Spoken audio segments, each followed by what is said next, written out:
While I'm doing the history videos, I stumble across names. So a few days ago it was Howie Meeker, and now it's Art Ross. And this is interesting because when we look at why trophies are named what they're named, the Art Ross Trophy comes up, where people are like, "You should name it something else." No, you can't. Art Ross had a very short professional career because there was no professional organized hockey through most of the time he played. National Hockey Association, he plays for the Ottawa Senators, 21 games, 8 goals. Plays for the Montreal Wanderers in 1916-17, 17 games, 6 goals. The NHL has formed, the Wanderers are there, and they play, that's right, 6 games, and then their building burns down, and that's the end of the Wanderers. He plays 3 games, 1 goal, and he never played professional hockey again. But he coached. He coached the Boston Bruins from 1924-25 to 1944-45. And he was the general manager as well until 1954. He shaped these guys into the team that they were, and brought together the Kraut line, which was so important, which was Schmidt, Dumart, and Bauer. And I almost did a video on Bobby Bauer, because if you got Bauer skates, Bauer helmet, Bauer stick, Bobby Bauer. But his family. That's a whole other video. Don't get distracted, Shannon. Prior to the 1927-28 season, the NHL adopted a net of his design. The net that had been in place, the puck kind of bounced out, and he wanted to make it so that that wouldn't happen. So those ones that quickly go in and come out.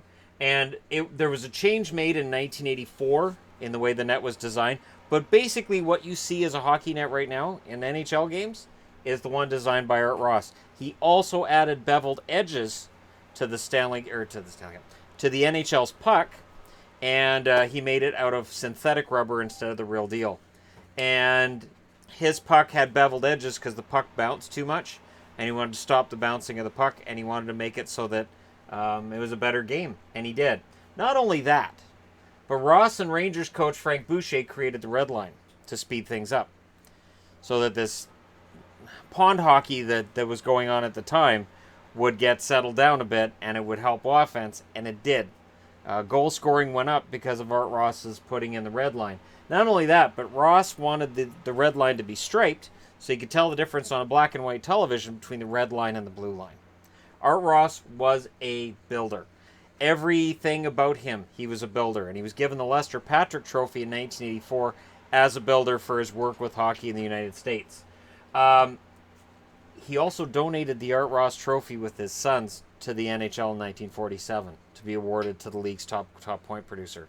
So it's called the Art Ross Trophy because he gave the trophy to the National Hockey League. He was inducted into the Hockey Hall of Fame as a player, which is interesting because the nets from him, the pucks from him, the trophies from him, the red line, the way the game is played, the stripes that you used to see on the red line, that was all Art Ross, and he's inducted as a player, even though there's only 41 professional games, 15 goals, no assists, and he's a defenseman.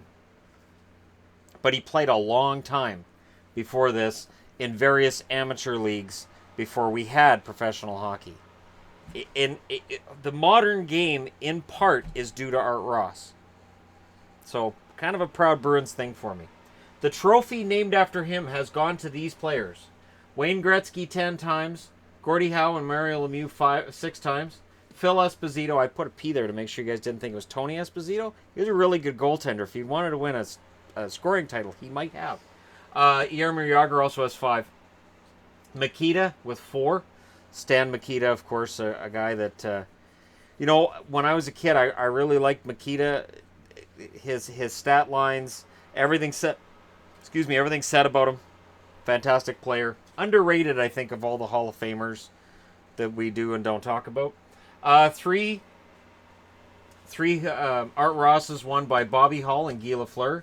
2 won by Bobby Orr, Marty St. Louis, Dickie Moore, Connor McDavid, Evgeny Malkin, Sidney Crosby, and Boom Boom Geoffrion. The youngest, Sidney Crosby at 19. The oldest, Marty St. Louis at 37. Only they're not too far apart from one another. Marty St. Louis went the longest in between his Art Ross trophies. It was 9 years. Nobody expected that Art Ross trophy for him at 37 years of age. That really stunned everybody. The Sedins are the first brothers to win it, and they won it back-to-back years, 2010 and 2011 respectively. McDavid and Gretzky are the only multiple winners before their 21st birthday. So for people who talk about McDavid and all the debates about whether McDavid's really special or not, him having 2 of those already, he's halfway to Stan Mikita. There's something special there. And Bobby Orr is still the only defenseman to win it. And I'm going to go ahead and go out on a limb and say no defenseman ever wins the Art Ross again. I really don't see it. Unless Brent Burns goes on an amazing run for San Jose. For teams with the Art Ross trophy, Pittsburgh's won it 15 times, thanks to Mario, Malkin, Crosby, etc. And Montreal, Edmonton, and Chicago have 9 wins, and the Boston Bruins have 7.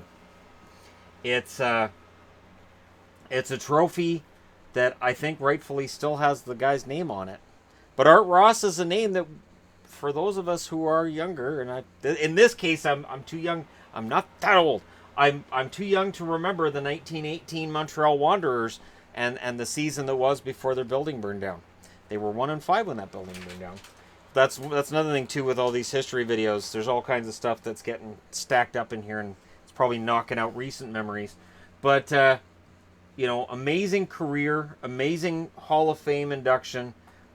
He's in, I believe, the U.S. Hockey Hall of Fame as well for his contributions to the game south of the border. And the trophy has been awarded to a lot of Hall of Fame talent. Just look at that list. They're all Hall of Famers. McDavid's the guy who's still playing that you could debate whether or not he's had a Hall of Fame career yet. But my guess is by the time it's over, that debate will be done.